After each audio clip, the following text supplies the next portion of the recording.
Have you ever wondered what it would be like to watch your child vanish into thin air, to search endlessly, desperately, only to be left with questions that haunt your every waking moment? For David Reynolds, this wasn't just a passing thought. It became his reality on a crisp autumn morning that should have been nothing more than a pleasant family memory. The Cascade Mountains of Oregon had always been a place of tranquility for the Reynolds family, a sanctuary where the towering pines and crystal-clear streams offered respite from their busy lives in Portland. The hiking trails that snaked through the wilderness had been David's way of instilling in his 5-year-old son, Mason, the same love for nature that his father had once shared with him. But on October 17th, 2018, the mountains took Mason in a way that would defy explanation and test the limits of a father's resolve. "I just looked away for a moment," David would later tell investigators, his voice hollow with the weight of those fateful seconds. One moment he was there, collecting pine cones just a few feet ahead on the trail, and the next... He never finished that sentence in the dozens of interviews that followed, as if completing it would somehow make Mason's absence more permanent.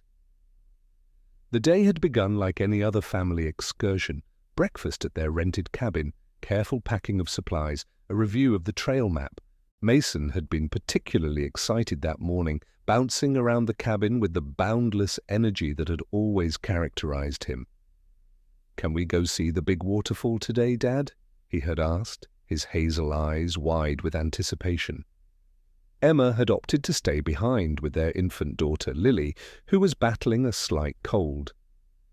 "Take lots of pictures," she had said, as she kissed them goodbye, Mason's small backpack already strapped to his shoulders. "And don't let him get too close to the edges." These last words would replay in David's mind countless times in the months to come, a cruel reminder of a warning heeded too late. The trail that morning was relatively quiet. They had passed an elderly couple near the trailhead and a solo hiker about half a mile in, a tall, lean man with a weathered face who had nodded politely as they passed. David would later struggle to recall more details about this man, whose significance would only become apparent much later.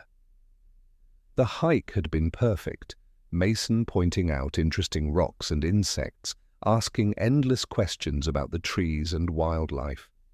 They had reached the waterfall, taken the promised photos, and shared a snack on a fallen log before starting their return journey. It was on this return trip, about 3/4 of a mile from the trailhead, that Mason disappeared. The search began immediately, with David's frantic calls echoing through the forest before cellular reception allowed him to alert authorities.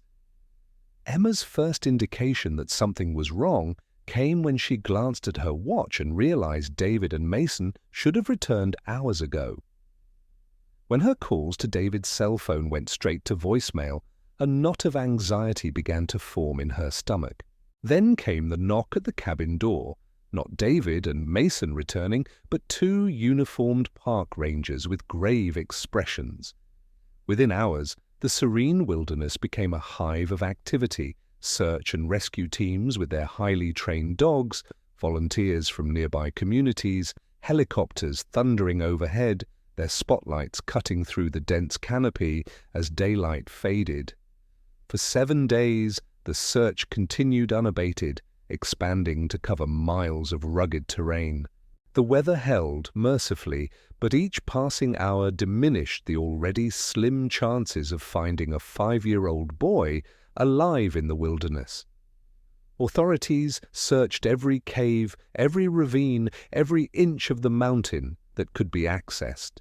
They found nothing: no footprints leading away from the trail, no scraps of the bright blue jacket Mason had been wearing, no sign that the boy had ever existed beyond the photos on David's phone and the empty child's seat in their family SUV. David refused to leave the search area, sleeping in his car, or sometimes not at all, joining every search party that would have him, his eyes growing more hollow with each passing day. Emma divided her time between the command post and caring for Lily, her body moving mechanically through the motions of motherhood while her mind remained fixed on the mountain that had swallowed her son. On the fourth day, when the official search was beginning to transition from rescue to recovery, a development briefly rekindled their dwindling hope. A search dog had shown interest in an area about a mile off the main trail near a small seasonal stream.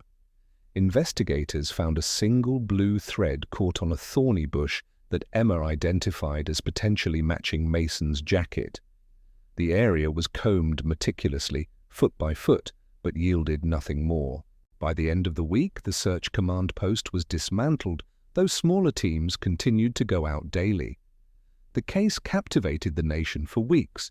Mason's cherubic face, with his gap-toothed smile and unruly mop of dark curls, appeared on news broadcasts and social media feeds across the country.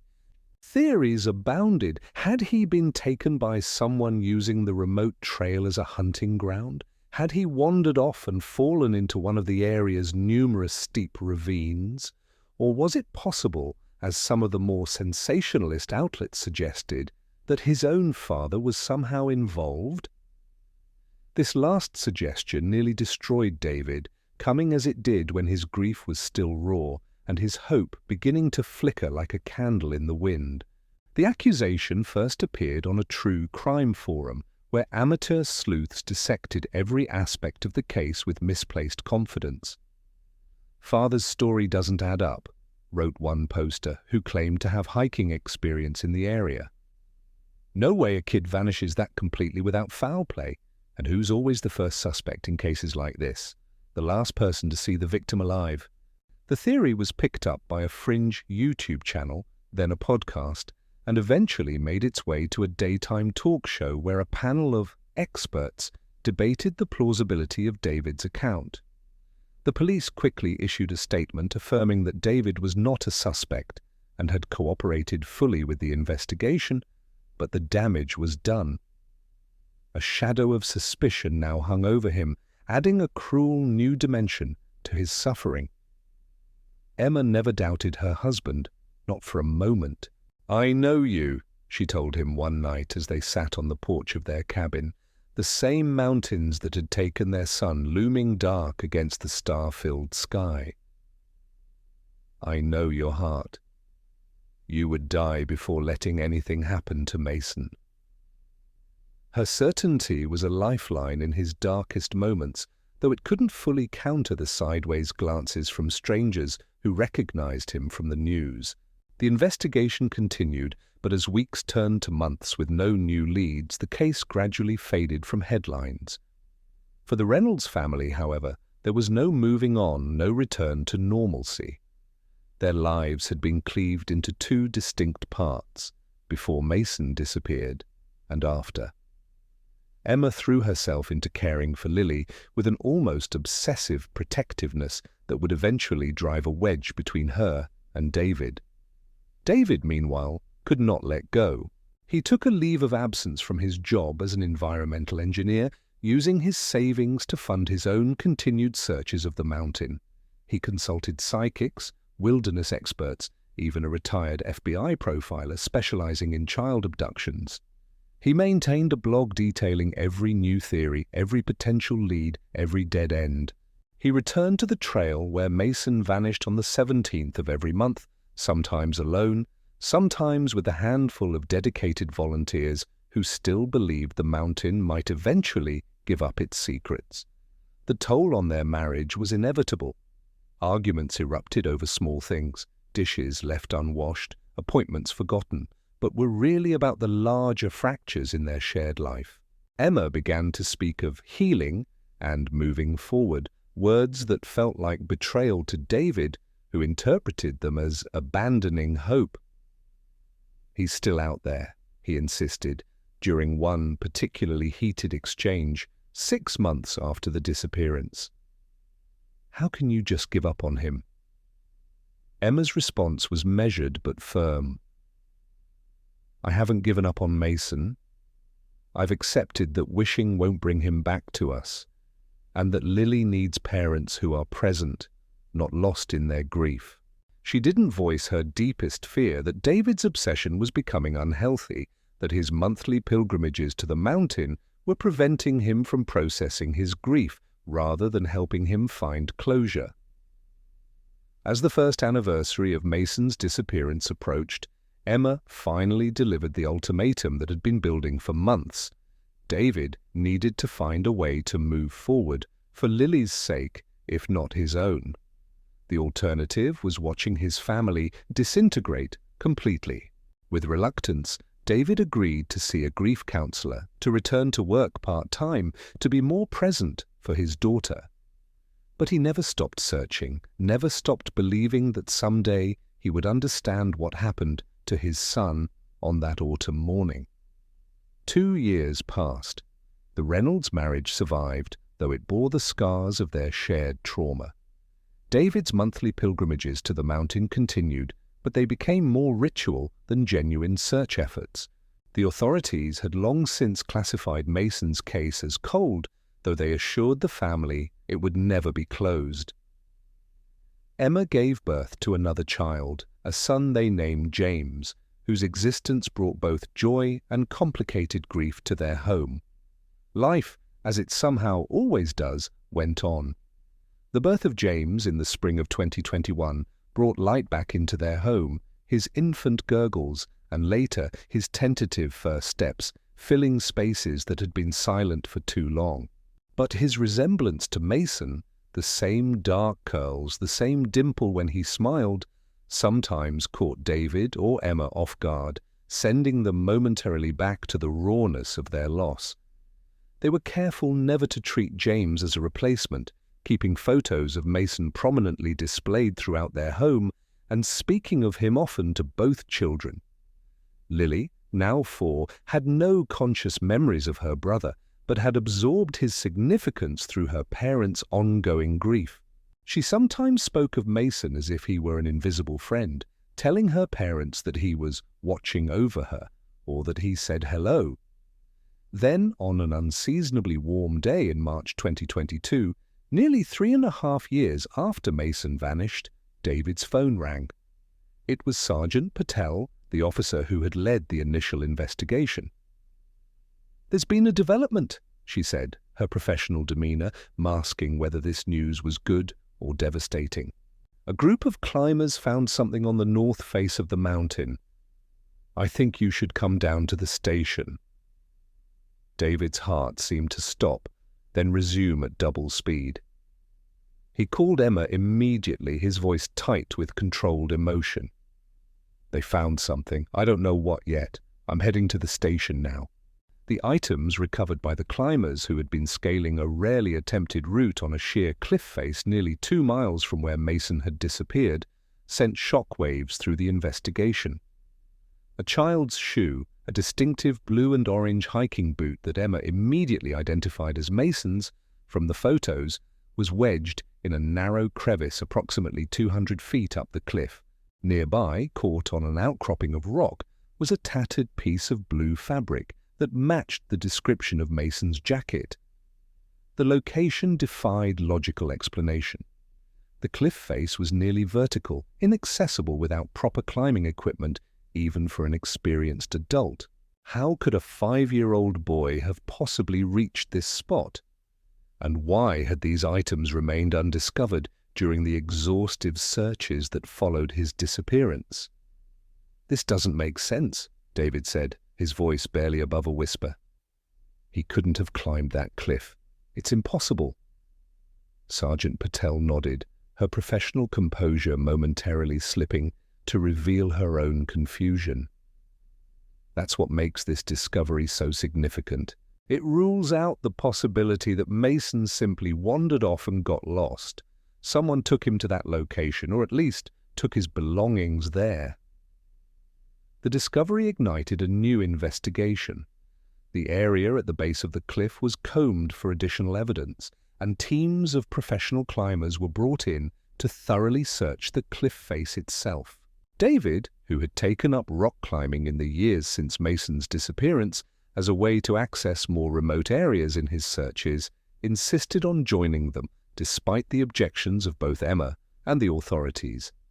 "If there's anything else of my son's up there, I need to be the one to find it," he said, with the quiet determination that had become his hallmark. The climbing teams were divided into sections, each responsible for methodically examining a portion of the vast cliff face. David was paired with Morgan Chen, a search and rescue specialist with advanced climbing certification. As they ascended, secured by ropes and harnesses, David's mind flickered between intense focus on the task at hand and overwhelming emotion at the possibility of finding more traces of his son. The cliff was challenging even for experienced climbers, sheer rock face with limited handholds, exposed to wind and the elements. David couldn't fathom how anyone could have navigated this terrain while carrying or somehow transporting a young child. 3 days into this new search, with media attention once again focused on the case, the climbers made another discovery that would change everything. Approximately 50 feet higher than where the shoe had been found, tucked into a small, sheltered alcove in the rock face, they found what appeared to be a small collection of items carefully arranged. The matching shoe to the one already recovered, the remnants of what could be identified as Mason's jeans, and most disturbingly, a child's drawing done in crayon on a now weathered piece of paper, protected somewhat by its position in the alcove. The drawing showed a stick-figure child holding hands with a much taller, elongated figure drawn in black. When David saw the drawing, he collapsed to his knees. He recognized it instantly as Mason's work. The boy had been going through a phase of drawing what he called the tall man from the woods in the weeks before their fateful hike. Emma had dismissed it as an imaginary friend, and David had thought little of it at the time. Now the crayon figure seemed imbued with sinister significance. "Oh, God," Emma whispered, her face draining of color as she, too, recognized the drawing. "He used to talk about him all the time, the tall man who lived in the trees." She turned to Sergeant Patel, her voice rising with a mixture of fear and dawning realization.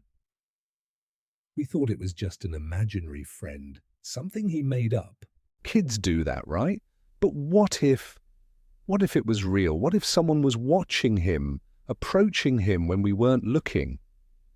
The careful arrangement of the items suggested deliberate placement rather than something scattered by animal activity or natural elements. This wasn't a case of a child wandering off and suffering a tragic accident. Someone, or something, had taken Mason to this virtually inaccessible location. The investigation shifted dramatically. Forensic teams descended on the area, analyzing every inch of the recovered items for DNA evidence, fingerprints, anything that might identify who had been with Mason. Through it all, David maintained a stoic determination. The discovery had validated his refusal to give up, but it had also confirmed his worst fear. Mason hadn't simply wandered off. Something far more complex and potentially sinister had occurred. The media frenzy that followed was even more intense than the original coverage of Mason's disappearance. The bizarre circumstances, clothing found on a remote cliff face, the mysterious drawing of the tall man, captured the public imagination in a way that a more straightforward missing child case, tragic as it was, had not. The breakthrough came from an unexpected source. A wildlife biologist studying the migration patterns of mountain lions in the area had set up remote cameras throughout the wilderness, including one positioned with a distant view of the cliff face where Mason's belongings had been found. Upon hearing about the discovery, she reviewed her footage from the past several years. Most of it showed nothing but the occasional deer or bear, but footage from about a week after Mason's disappearance captured something unusual. A distant figure scaling the cliff face with what appeared to be a small bundle secured to their back. The quality was too poor to make out specific details, but it clearly showed human movement on a cliff that was supposed to be rarely climbed. Dr. Elena Reyes, the biologist who discovered the footage, immediately contacted investigators. "I never reviewed this particular camera's footage from that time period because it wasn't relevant to my mountain lion research," she explained to Sergeant Patel. "These cameras capture thousands of hours of footage, and we typically only review what's directly related to our study species." The discovery of the camera footage was a critical turning point. For the first time, investigators had evidence not just of what had happened, but potentially who was responsible.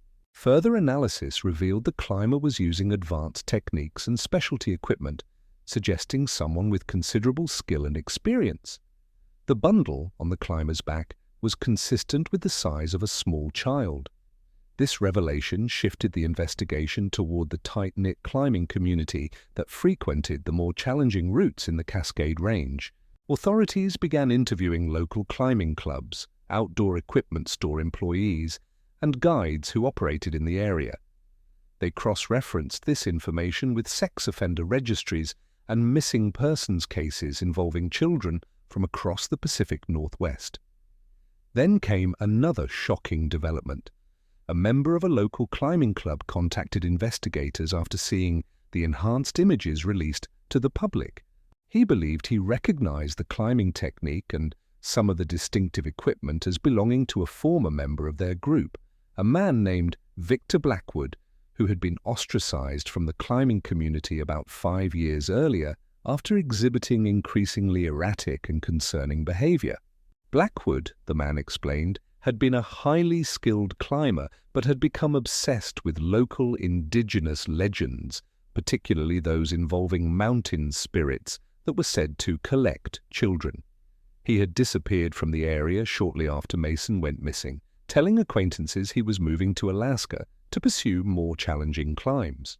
The informant, a climbing instructor named Michael Torres, provided investigators with detailed information about Blackwood, his climbing style, his equipment preferences, his increasing isolation from the climbing community in the months before Mason's disappearance. "Victor was always a bit odd, but it got worse over time," Torres explained. "He started talking about how the mountains were alive, how they needed offerings. Most of us thought it was just eccentric spirituality, you know? Lots of climbers have their rituals and beliefs. But then he started focusing on local legends about children being taken by mountain spirits, and it got uncomfortable. We distanced ourselves, which probably didn't help his mental state." Torres also recalled that Blackwood had worked occasionally as a trail guide and was intimately familiar with the area where Mason had disappeared. He knew every trail, every off-trail route, every cliff face in those mountains. If anyone could take a child and disappear without a trace, it would be Victor. David immediately fixated on this new information. The description of Blackwood's obsession with spirits that collected children seemed to align disturbingly well with Mason's drawings of the tall man from the woods. Despite law enforcement's warnings to leave the investigation to them, David began his own research into Blackwood's background and current whereabouts. What he uncovered was deeply troubling. Blackwood had never arrived in Alaska. Instead, financial records showed he had traveled south to Oregon, then California, spending time in areas where at least 2 other unsolved disappearances of young children had occurred near wilderness trails. Armed with this information, authorities in 3 states launched a coordinated effort to locate Victor Blackwood. His photo was released to the public, and tips began flooding in immediately. He was eventually traced to a remote cabin in the Siskiyou Mountains of Northern California, where a tense standoff with law enforcement ensued. When they finally breached the cabin, they found it empty of human presence but filled with disturbing evidence, maps of wilderness areas across the western United States with specific trails marked, climbing equipment, and most chillingly, a journal detailing Blackwood's delusional belief that he had been chosen by ancient forest spirits to deliver children to the high places where these entities supposedly dwelled. The journal contained entries referring to 3 children by details that matched Mason, and the 2 other missing children. It described taking Mason while his father was momentarily distracted by another hiker Blackwood had paid to create a diversion. It detailed how he had sedated the boy, carried him through off-trail terrain to avoid detection, and then used his climbing skills to place the child in what he called a sky burial site on the cliff face. The final entries suggested Blackwood knew authorities were closing in, and that he planned to complete some kind of ritual at a location deep in the Siskiyou wilderness. A massive search operation was launched. Helicopters, drones, and ground teams combed the rugged terrain for days. On the 5th day, they found him, or what remained of him. Blackwood's body was discovered at the base of a remote cliff, having apparently fallen during a climb. According to the medical examiner's report, he had been dead for approximately 2 weeks. The question of whether his fall was accidental or deliberate remained unanswered. For the Reynolds family, the resolution brought answers, but no peace. Mason's remains were never recovered, despite extensive searches of the locations mentioned in Blackwood's journal. The evidence suggested that, in accordance with his delusional ritual, Blackwood had placed the sedated child in the alcove on the cliff face, where exposure to the elements would have quickly proven fatal. The careful arrangement of clothing items years later appeared to be part of his continued ritualistic revisiting of the sites. In the aftermath, David and Emma struggled to process this horrific truth. Their marriage, which had somehow weathered years of uncertainty, nearly collapsed under the weight of knowing what had happened to their son. For David, the guilt was crushing. The knowledge that while he had been right to never give up searching, he had been looking in all the wrong places, following conventional wisdom about lost children, rather than considering the truly twisted reality. "I keep thinking about that solo hiker we passed on the trail," he told his therapist during a particularly difficult session. "It must have been him, Blackwood, sizing us up, waiting for his moment." I nodded to him. I made eye contact with the man who would take my son, and I did nothing. The therapist gently reminded him that he couldn't have known, that Blackwood's calculated predation wasn't something he could have anticipated or prevented. But the knowledge offered little comfort. Emma's grief took a different form. She became consumed with understanding how someone like Blackwood could have developed such destructive delusions, researching similar cases and even corresponding with forensic psychiatrists who specialized in these rare but devastating forms of mental illness. "I need to understand," she explained to David. "Not to forgive, never that, but to make sense of something so senseless." The case brought national attention to the vulnerability of families in wilderness areas and led to increased security measures on popular hiking trails across the country. A foundation established in Mason's name worked to provide resources for search and rescue teams specializing in missing children cases.